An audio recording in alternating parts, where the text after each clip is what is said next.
भएपछि यो कहीँ कसैले देखाउनै सक्दैन र प्रधानमन्त्रीको विषयमा कदम स्वेच्छाचारी असंवैधानिक गैर कानुनी हो र त्यसलाई समर्थन गर्ने राष्ट्रपतिको कदम पनि असंवैधानिक हो भन्ने कुरा प्रष्ट हुन्छ। त्यसैले सर्वोच्च अदालतले यसलाई खारेज गर्छ, प्रधानमन्त्रीको यो संसद विघटनको प्रस्तावलाई खारेज गरिदिन्छ भन्ने हाम्रो विश्वास हो।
देशकै स्वाभिमान खातिर हाँस्दै फाँसी चल्छ युवा, देशकै स्वाभिमान खातिर हाँस्दै फाँसी चल्छ युवा। युवा हो एकैछिनै प्राविधिक मित्र थोरै हाम्रो सदय अध्यक्षज्यूहरू पाल्नु भएको जानकारी पाएको छु। म फेरि तपाईँको माझमा गाउँदैछु। सदय अध्यक्ष कमरेड माधव कुमार नेपाल हाम्रो पार्टीका प्रवक्ता नानकाजी श्रेष्ठ, वरिष्ठ नेता झलनाथ खनाल जुलुसमा सहभागी हुँदै अहिले मञ्चमा प्रवेश गरिरहनु भएको छ। अहिले जुलुसहरू मञ्चमा प्रवेश गर्ने क्रम जारी छ। हामीले देखेका छौँ काठमाडौँ महलमा अगाडि पनि जुलुस भरिभराउ छ। अहिले हाम्रा सर्दै नेतृत्व, सर्दै अध्यक्ष कमरेड प्रचण्ड, सर्दै अध्यक्ष कमरेड माधव कुमार नेपाल, सर्दै हाम्रा पार्टीका वरिष्ठ नेता झलनाथ खनाल मञ्चमा प्रवेश गर्दै हुनुहुन्छ। हाम्रो पार्टीका सर्दै अध्यक्ष कमरेड प्रचण्ड, सर्दै अध्यक्ष माधव कुमार नेपाल, वरिष्ठ नेता झलनाथ खनाल, पार्टी प्रवक्ता नारायणकाजी श्रेष्ठ, छात्र समितिका संयोजक मञ्चमा प्रवेश गर्दै हुनुहुन्छ। सम्पूर्ण जनसमुदाय अहिले पछिल्लो चरणमा संसद विघटन गरे, जसले नेपालको संविधान, नेपाली जनताले प्राप्त गरेको लोकतन्त्र, नेपाली जनताले प्राप्त गरेको गणतन्त्र, नेपाली जनताले प्राप्त गरेको मौलिक अधिकारमाथि कुण्ठित हुन मात्रै होइन, नेपालको राष्ट्रिय सार्वभौमिकता समेत खलल पुग्ने स्थिति पैदा भएको छ। हो, त्यसका कारणले त्यसलाई सच्याउनका निम्ति, प्रतिगमनलाई सच्याउनका निम्ति हामीले आन्दोलनको पार्टीकै तर्फबाट खड्ग प्रसाद ओलीले देशघात गरे, जनघात गरे, पार्टीप्रति घात गरेका कारणले उनलाई हामीले हाम्रो पार्टीबाट निष्कासन गरिसकेका छौँ। हाम्रो पार्टीको अध्यक्ष छैनन्। त्यसैले यो स्थितिमा उनले गरेको जनघात, राष्ट्रघात र देशघातका विरुद्धमा प्रतिगामी कदमलाई निषेध पार्नका निम्ति हामी यो आन्दोलनको देशका विभिन्न तह र तबकाका जनताहरूले जसको विरुद्ध गरिरहेका छन्, त्यसैले हाम्रो पार्टीले नेपाली जनताको गौरवशाली पार्टी नेपाल कम्युनिस्ट पार्टी नेकपाका स्थायी कमिटीका सदस्य तथा यस कार्यक्रमका सञ्चालक कमरेड ढिलामणि पोखरेल, शर्मा ओली जसले अहिले यो मुलुकको प्रधानमन्त्रीको पद सम्हालिराख्नु भएको छ, उहाँले हाम्रो पार्टीले अपेक्षा गरे अनुरूपको कुनै पनि कामहरू गर्न चाहेनन्। त्यति मात्रै होइन, यो अन्तिम अवस्थामा आइसकेपछि उनले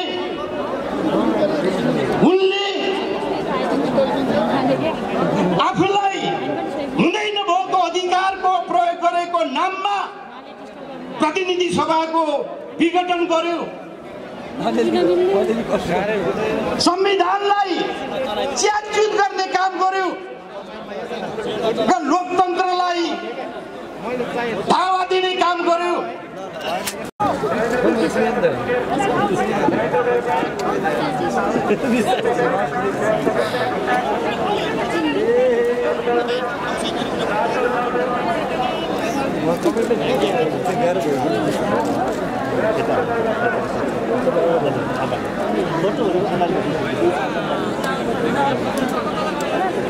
धन्यवाद।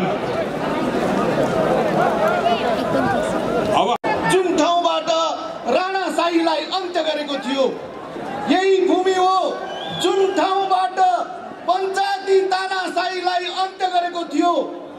आज यही भूमि हो, यही काठमाडौँ हो जहाँबाट ज्ञानेन्द्रको तानाशाहीलाई पनि सदाको लागि अन्त्य गरेको थियो। आज फेरि हामी एकपल्ट केपी ओलीको तानाशाहीलाई अन्त्य गर्नको लागि भेला भइरहेका छौँ। म यहाँ भन्न चाहन्छु, यो सरकारले हिजो काठमाडौँवासीको भावनामाथि ठेस पुर्याउने काम गरेको छ। हाम्रो यहाँको कुठी परम्परालाई समाप्त गर्ने गरी कुठी विधेयक ल्याएर हाम्रो सारा यहाँको सभ्यतालाई समाप्त गर्न खोजेको थियो। हामीले विरोध गर्यौं। आज हामीले सुनिरहेका छौँ, मैले सुनेको छु, फेरि यो जनविरोधी सरकार, यो तानाशाही सरकारले काठमाडौँको कुठी व्यवस्थालाई समाप्त गर्नको लागि भूमाफियाहरूसँग मिलेर अध्यादेश मार्फत कुठी विधेयक ल्याउँदैछ भन्ने सुनेको छु। म यो सभाबाट, यो मञ्चबाट खबरदार भन्न चाहन्छु, आज यो हाम्रो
चाहन्छु सुदूरपश्चिमवासीहरू राष्ट्र र राष्ट्रियताका लागि प्रतिगमनका विरुद्ध लड्नका लागि काला पानी निपुग्नको माटोको टीका लगाएर प्रतिगमनकारीलाई समाप्त पार्नका लागि हामी तयार छौँ। हामीले भनेका छौँ नेता कमरेडहरू तपाईहरु खुट्टा नगमाउनुहोस्, युवा कमरेडहरू तपाईहरु खुट्टा नगमाउनुहोस्। सत्यको विजय हुनेछ, हाम्रो विजय हुनेछ। प्रतिगमनलाई हामीलाई धारेर छोड्नेछौँ। अहिलेका सत्ताधारीहरूले धेरै कल्पना नगरे हुन्छ, तिनीहरूका दिन थोरै छन्। जित हाम्रो हुनेछ। संविधानको रक्षा गरौँ, संघीय लोकतन्त्रको रक्षा गरौँ। सुदूरपश्चिम तपाईहरुको साथमा छ। अभिवादन टक्राउन चाहन्छु।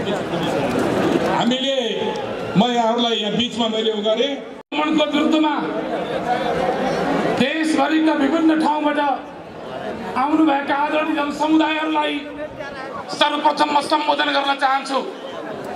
म प्रधानमन्त्री हुनुहुन्छ, उहाँको यो कालो शासनको विरुद्धमा हामी छौँ र विरोध गर्दैछौँ। उहाँले अगर राम्रो चाहनुहुन्छ भने अविलम्ब उहाँले यो कदम सच्याउनु पर्छ।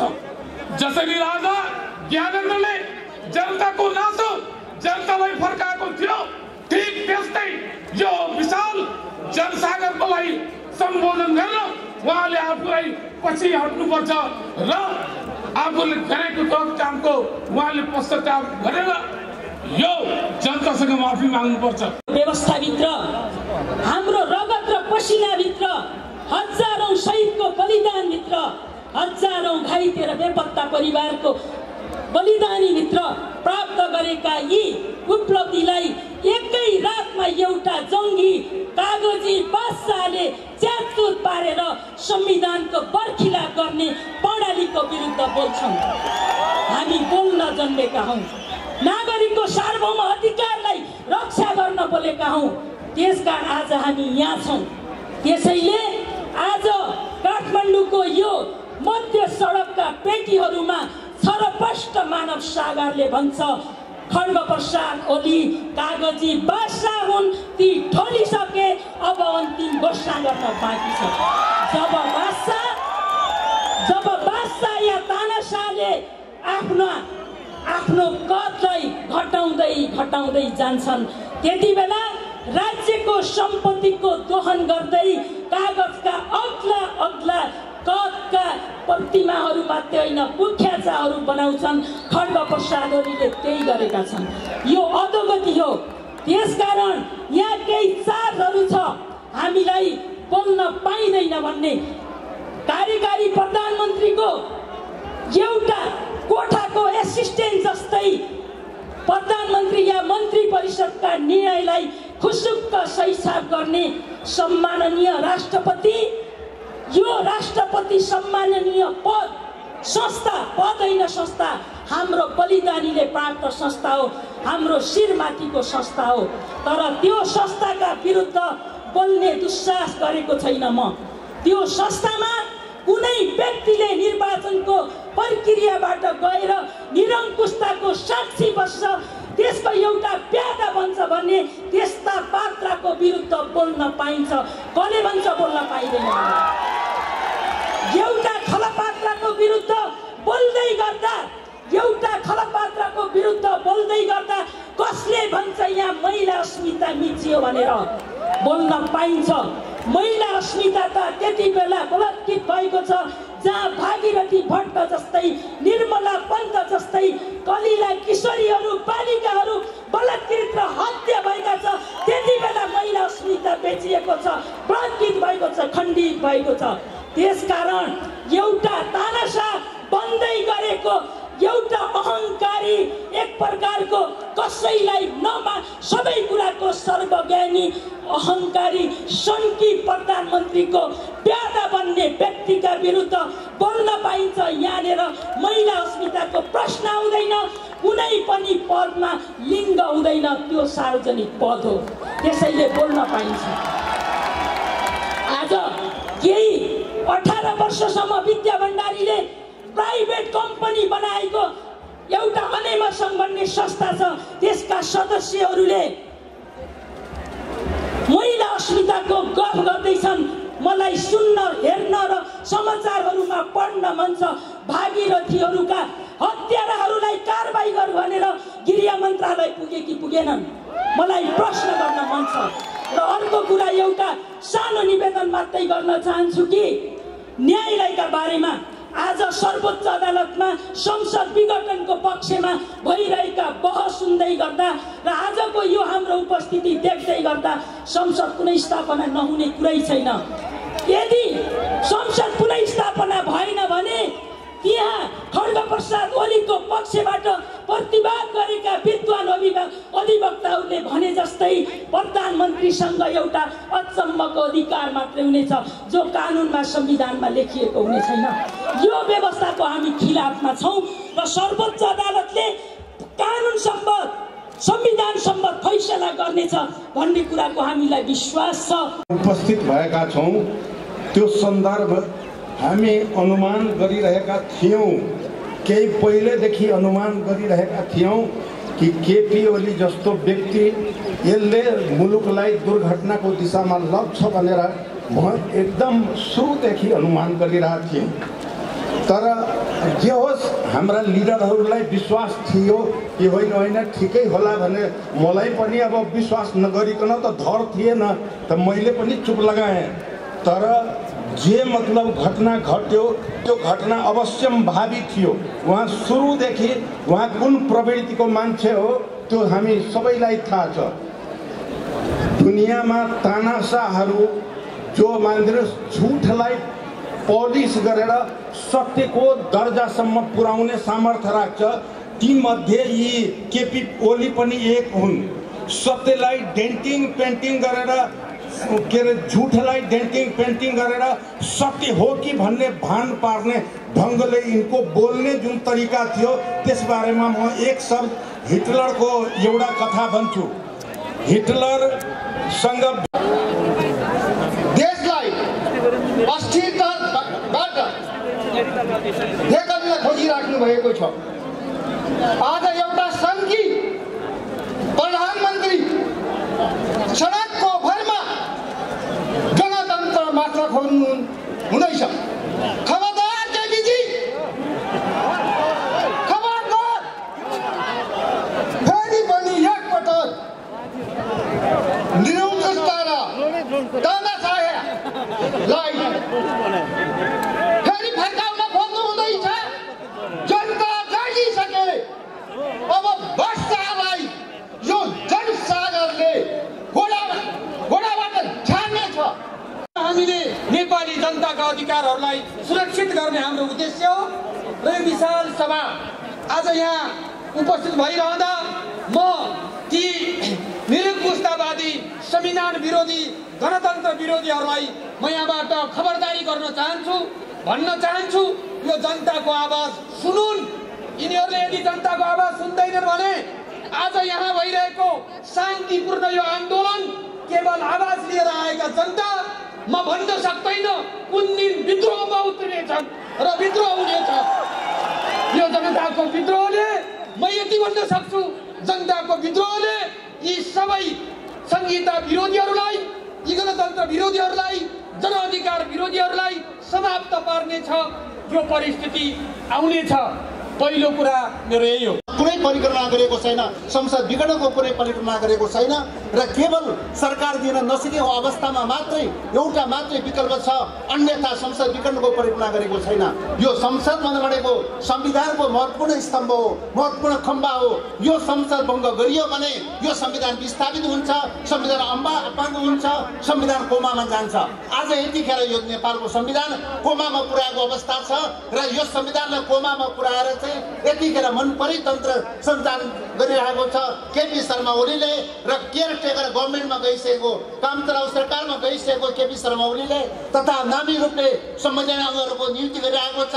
आसमान प्रकारको चाहिँ जलस्रोत सम्झौताहरू गरिरहेको छ र यसरी चाहिँ राजनीतिक नीतिहरू गरिरहेको छ, मन्त्रीमण्डल विस्तार गरिरहेको छ।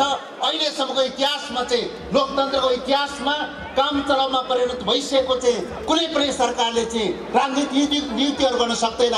एउटा कुरा मैले नोट गरेँ। एउटा उहाँले भन्नुभयो म प्रधानमन्त्री भएको यो बेलामा जति सडक बनेको छ जति सडक पिच भएको छ, जति विकास भएको छ, त्यति विकास कहिले भएको छैन। अनि भाषण गर्दै जाँदा त्यसको 5 मिनेटपछि भन्नुभयो प्रचण्ड र माधव नेपालले यो पार्टीमा रहेका बहुमत केन्द्रीय सदस्यहरूले मेरो हात खुट्टा बाँधेर केही पनि गर्न दिएन। ल भन्नुहोस्, छातीमा हात राखेर केपी ओलीसँग मेरो प्रश्नको जवाब दिनुहोस्। केपीजी, तपाईँले 5 मिनेटभन्दा अगाडि भनेको मेरो पालामा जति विकास कहीँ भएन, कहिले भएन भन्ने कुरा साँचो हो या प्रचण्ड र माधव नेपाल र अरूले हात खुट्टा बाँधेर काम गर्न दिएनन् भन्ने कुरा साँचो? हात खुट्टा दिएर, हात खुट्टा बाँधेर, हात खुट्टा बाँधेर, हात खुट्टा बाँधेर काम गर्न नदिएको भए तपाईँले दाबी गरे जस्तो विकास कसरी भयो? अनि हात खुट्टा विकासै विकास भएको भए प्रचण्ड र माधव नेपालले कसरी हात खुट्टा बाँधे थाहा छैन। तपाईँ आफै जनतालाई नटार्नुहोस्, तपाईँ कति ढाक्नुहुन्छ भन्ने कुराको पहिलो प्रमाण हो। दोस्रो कुरामा धेरै पछि पशुपति जानुभयो, रुद्राजीको माला लगाएर निस्किनुभयो र यो विघटनपछि पशुपति गएर के वरदान माग्नुभयो थाहा छैन, थाहा छैन। तर के भनिदिनु भयो भन्दाखेरि 1 अरब जति लाग्ने पशुपतिमा सुनको जलहरी राख्नको लागि 30 करोड म अहिले निकासा गरिदिन्छु। मलाई राजा वीरेन्द्रको सम्झना हो। 30 वर्ष राजा वीरेन्द्रले भाषण गर्दाखेरि बोल्दाखेरि अन्तिममा भन्ने गर्थे पशुपतिनाथले हामी सबैको कल्याण गर्यो। सधैँ पशुपति गुहाले राजा वीरेन्द्रको वंशैनाथको पशुपतिले कल्याण गरे। तर त्यसै गरी राजा ज्ञानेन्द्रले प्रत्येकचोटि सम्बोधन गर्दा भन्ने गर्थे अन्तमा पशुपतिनाथले हामी सबैको कल्याण गरून्। पशुपतिनाथले राम्रै कल्याण गर्थे, न राजनीतिबाट न गार्जुन पुर्याइदिए। अब ओलीजीलाई पशुपतिनाथले के कृपा गर्ने हो? के कृपा गर्ने हो? किन भन्दाखेरि पशुपतिनाथले कृपा गरेर बचाउन सक्ने भए त राजा वीरेन्द्रको वंशनाथ हुन्थेन। सधैँ पशुपति गुहार्ने राजा ज्ञानेन्द्रले गद्दी छोडेर जानुपर्ने थिएन। ओलीजी सुन्नुहोस्, त्यहाँ नबोल्ने पशुपतिनाथको मूर्ति होइन, यहाँ बोल्ने पशुपतिनाथहरूलाई खुसी बनाउनुहोस् जो यहाँ उपस्थित छन्। लक्ष्यहरू लिएर र एउटा मुख्य उद्देश्य दिएर घोषणा गरिएको हो। पुष 5 गते जब प्रधानमन्त्रीले यो सरकारले असंवैधानिक रूपमा प्रतिनिधि सभा विघटन गरेर निरङ्कुश र प्रतिगामी कदम चाले, हाम्रो पहिलो लक्ष्य हो यो विघटित भएको प्रतिनिधि सभालाई सुचारू गर्नु, सक्रिय गर्नु र संविधानलाई क्रियाशील बनाएर लोकतान्त्रिक अभ्यासलाई अगाडि बढाउनु। यसको पहिलो लक्ष्य यो प्रतिगामी कदमलाई असफल बनाउनु हो, संसदलाई सुचारू बनाउनु हो। र यसको दोस्रो लक्ष्य यो सरकारको पहल कदमीमा संवैधानिक परिषदको अवैधानिक बैठकबाट संविधानमा प्रष्ट व्यवस्था गरिएको संवैधानिक अङ्गका पदाधिकारी र सदस्यहरूको नियुक्तिको सिफारिस संसदीय सुनाई अनिवार्य हुने प्रावधानको विरुद्ध अवैधानिक बैठकबाट असंवैधानिक ढङ्गबाट बलजफ्ती बल मच्याई गरेर संवैधानिक अङ्गका पदाधिकारी र सदस्यहरूको नियुक्ति गरिएको छ। त्यो बल मिच्याई, त्यो निरङ्कुश, त्यो जङ्गली प्रक्रियाको हामी असफल बनाउन चाहन्छौँ र त्यसलाई खारेज गर्न चाहन्छौँ। सामाजिक आर्थिक रूपान्तरको अपेक्षा गरेका थियौँ, सामाजिक न्यायसहितको समृद्ध मुलुकको अपेक्षा गरेका थियौँ, समाजवादको आधार तयार हुने अपेक्षा गरेका थियौँ, आफ्नो जीवनमा तात्विक परिवर्तन हुने र नयाँ जीवन सुरु हुने अपेक्षा गरेका थियौँ। त्यो कुरालाई लागू गर्न हामीले निर्वाचन घोषणापत्र जारी गर्यौँ। निर्वाचन घोषणापत्रमा निश्चित अवधिमा निश्चित कामहरू गर्ने हामीले योजना बनाएका थियौँ र त्यही अन्तर्गत जनताले जनादेश पनि दियो र त्यो जनादेश अन्तर्गत हाम्रो सरकार बन्यो। तर हामीले पार्टी नेतृत्वमा र सरकारको नेतृत्वमा अत्यन्तै सत्तालोलुप, पदमुखी, निरङ्कुश, स्वेच्छाचारी व्यक्तिलाई जिम्मा लगाउन पुगेको कारणले गर्दाखेरि नेपाली जनताको अपेक्षा र हामीलाई दिएको समृद्धिको जिम्मेवारी हामीले पुरा गर्न सकेनौँ। छोड्नेछ भर्खर मात्रै हामीले सुन्यौँ केपी ओलीको तानाशाही आवाज दरबारभन्दा अगाडि केही हजार मान्छेहरू भेला गरेर उनले भने ल हेर्नुहोस् सभा कस्तो हुन्छ म कास्टिङ गर्छु भने तर केपी ओलीजी र केपी ओलीका समर्थक साथीहरू सभा कस्तो हुन्छ आउनुहोस् प्रदर्शनी सभामा आउनुहोस् सभा कस्तो हुन्छ हामी देखाउन तयार छौं नेपाली जनता देखाउन तयार छन् सभा भनेको यो हो नेपाली जनताको आवाज भनेको यो हो नेकपाको आवाज भनेको यो हो अहिले हाम्रो निर्वाचन आयोगमा आदरणीय दाजुभाइ दिदीबहिनीहरू हाम्रा आयुक्तहरूलाई बडा सकस परेको छ कुन चाहिँ पार्टी आधिकारिक होला भनेर निर्केवल गर्न अहिले निर्वाचन आयोगलाई पनि सकस परेको छ तर आदरणीय सम्मानित हाम्रा आयुक्तहरू तपाईहरुले अल्मलिनु पर्ने कुरा केही छैन आधिकारिक पार्टी भनेको कहाँ छ आउनुहोस् प्रदर्शनी मार्गका वरिपरि आज काठमाडौँको सारा सडकमा यो पार्टी पोखिएको छ र यो पार्टी उपस्थित भएको छ यो भन्दा अर्को आधिकारिक नेपाल कम्युनिस्ट पार्टी नेकपा नेपालमा हुन सक्दैन यही नै आधिकारिक हो यो जनउपस्थितिले आधिकारिकताको प्रमाण दिइसकेको छ राष्ट्रपतिले पनि माफी गर्दैनन् चेतना भया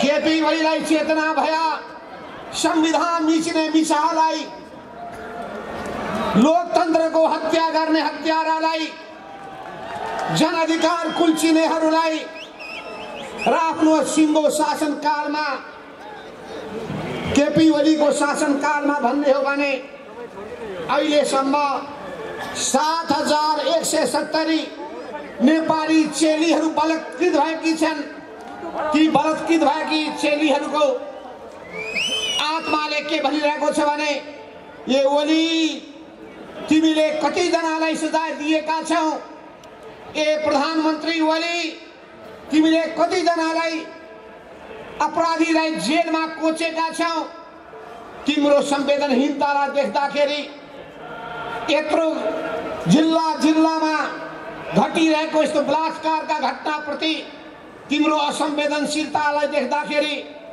हामीलाई लाज लागिरहेको छ तिमी जस्ता मान्छे नेपाली आमाले जन्माइन् र त्यो पार्टीले तिमीलाई प्रधानमन्त्रीको पदमा पुर्यायो आज त्यही पार्टी तिमी सिद्ध्याउन लागेका छौ त्यही लोकतन्त्र तिमीले समाप्त पार्न लागेका छौ तिमीलाई धिक्कार छ आम नेपाली जनताले भनिरहेका छन् केपी ओलीलाई धिक्कार छ पशुपतिनाथले पनि त्यही भन्लान् केपी ओलीलाई धिक्कार छ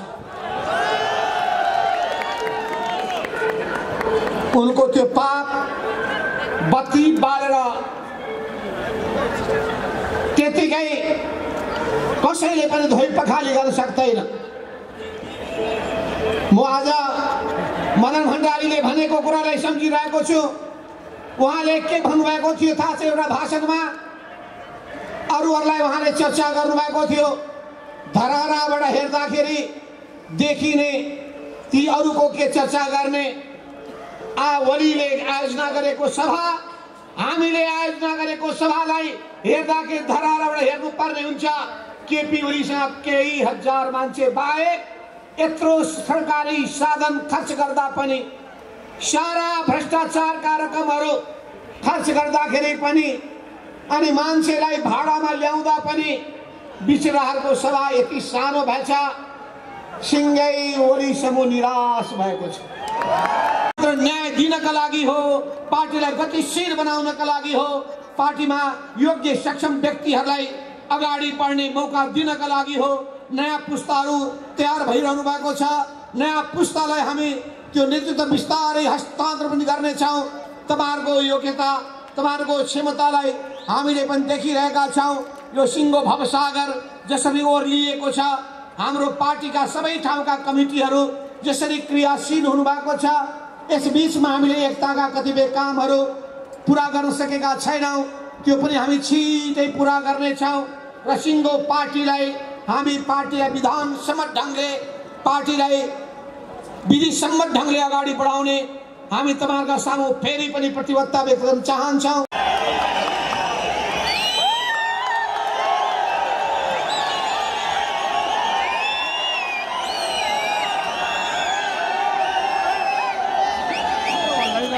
तपाईको लोकतन्त्रको हत्या गर्ने अपराधी चरित्र नेपाली जनताले बुझिसकेको छ। त्यसकारण जरुरी पर्यो भने सिंहदरबार र बालुवाटार घेर्ने अर्को आमसभा हामी आयोजना गर्नेछौँ। मलाई लाग्छ यो लाखौं जनताको उपस्थिति सर्वोच्च अदालतका हाम्रा सम्मानित न्यायाधीशहरूले पनि देख्नु भएको छ। आज राम्रोसँग जनता के चाहेका छन्, जनभावना के छ, के तराई मधेस पहाड हिमाल सबै जात जाति क्षेत्र वर्ग लिङ्ग समुदाय सबैका सबै तपाईले यहाँ वक्ताको पनि तपाईले हेर्नुभयो। सबै जाति समुदाय क्षेत्रका सबै प्रतिनिधिहरूले यहाँ कुरा राखेका छन्। मलाई लाग्छ हाम्रो सर्वोच्च अदालतका सम्मानित न्यायाधीशहरूले यो जनभावनालाई हेर्नु भएको छ र अब छिटै ढिलो नगरी संविधान र लोकतन्त्रको पक्षमा फैसला दिनुहुनेछ भनेर म विश्वास व्यक्त गर्न चाहन्छु। ढिलो नगरी मैले सुरुमैदेखि भन्दै आएको छु, यदि संविधानको अक्षर र भावना, संविधानको मर्म र भावना विपरीत, नेपाली जनताको चाहना र आकांक्षा विपरीत केही काम गरियो भने त्यो दुर्भाग्यपूर्ण हुनेछ। त्यो नेपाली जनतालाई सही हुने छैन। जनताको यो शान्तिपूर्ण आन्दोलन विद्रोहमा गयो भने के हुन्छ प्रत्येकले विचार गर्न जरुरी छ। मैले पटक पटक भनेको छु, हामी शान्तिपूर्ण राजनीतिमा छौं। शान्तिपूर्ण बहुदलीय प्रतिस्पर्धा सहित स्वतन्त्र न्यायपालिकाको मान्यतामा, कानुनी राजको मान्यतामा हामी दृढ छौं।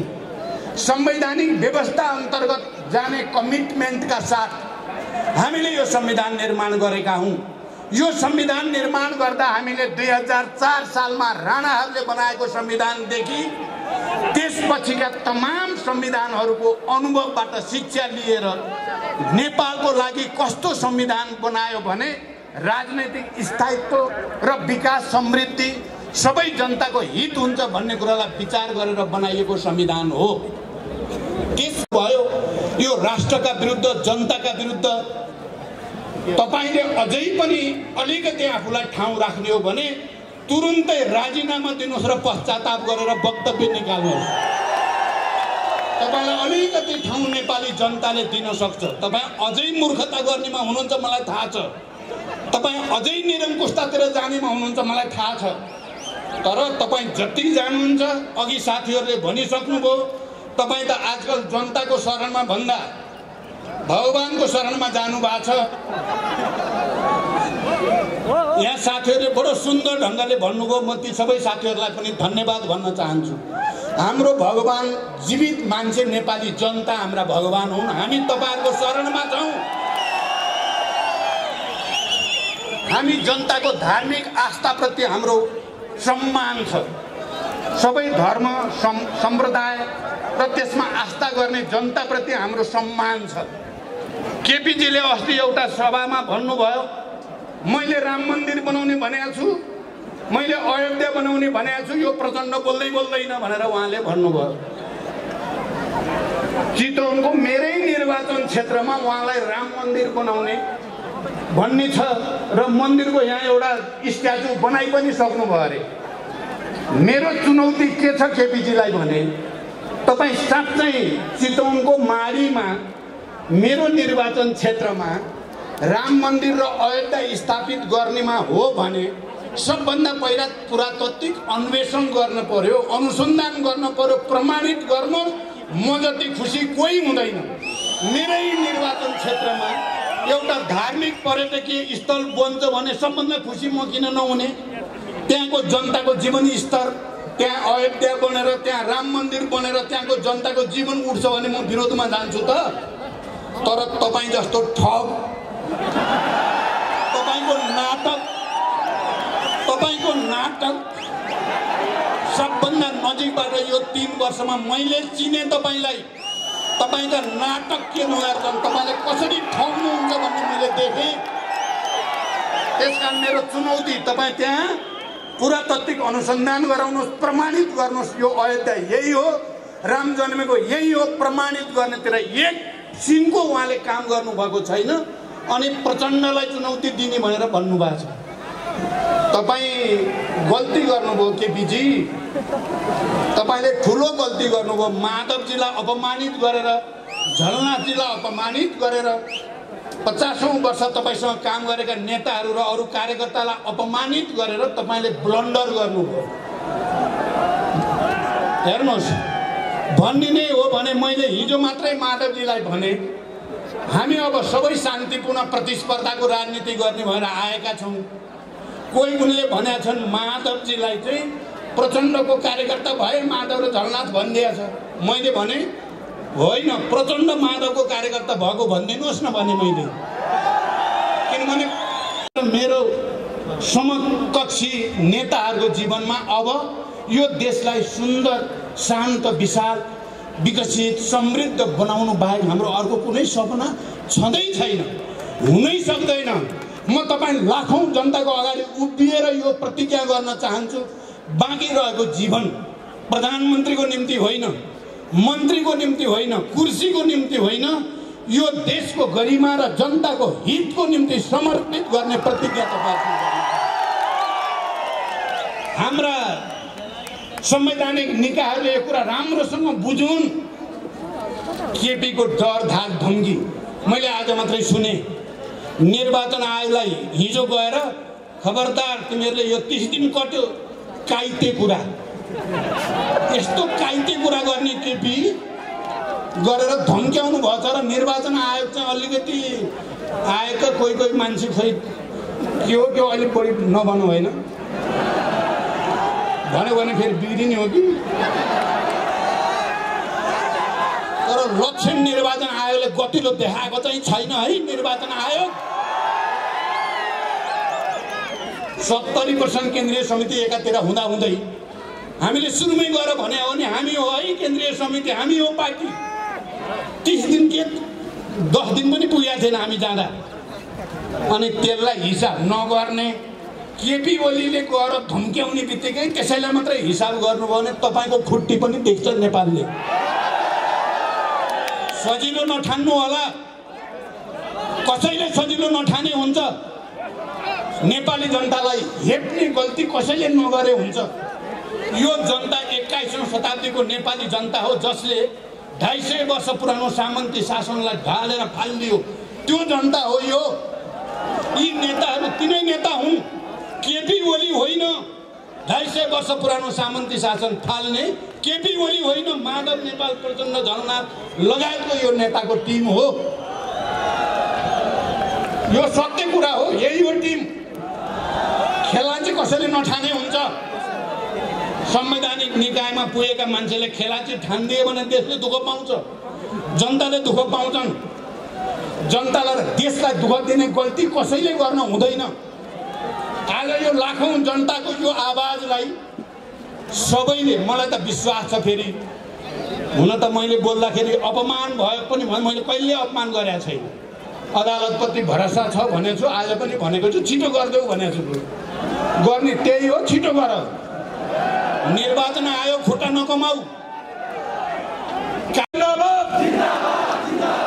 प्रतिगमन मुर्दाबाद, प्रतिगमन मुर्दाबाद, प्रतिगमन मुर्दाबाद। प्रतिगामी कदमलाई परास्त गर्छौं, प्रतिगामी कदमलाई परास्त गर्छौं, प्रतिगामी कदमलाई परास्त गर्छौं। धन्यवाद। केहीमा सूचना छ, केही मान्छे